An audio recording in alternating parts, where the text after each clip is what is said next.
Welcome to the Startup Espresso. I'm Hall T. Martin, the host of the show, where we talk about raising funding for your startup and the time it takes to have an espresso.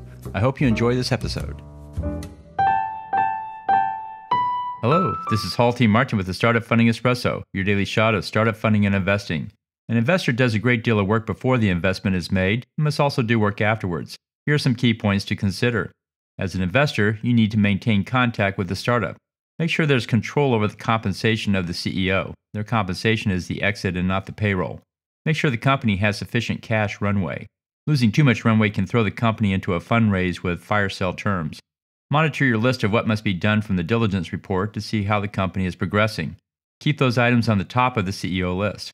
Make sure the board remains focused on their duties and see that they spend their time well. I found many startup boards become co-complicit with the CEO and fail to maintain accountability for results. Talk with other investors in the deal and share information, as the startup may not keep everyone up to date consistently. Thank you for joining us for the Startup Funding Espresso, where we help startups and investors connect for funding. Let's go start up something today. Hall T. Martin is the director of Investor Connect, which is a 501c3 nonprofit dedicated to the education of investors for early stage funding. All opinions expressed by Hall and podcast guests are solely their own opinions and do not reflect the opinion of Investor Connect. This podcast is for informational purposes only and should not be relied upon as a basis for investment decisions.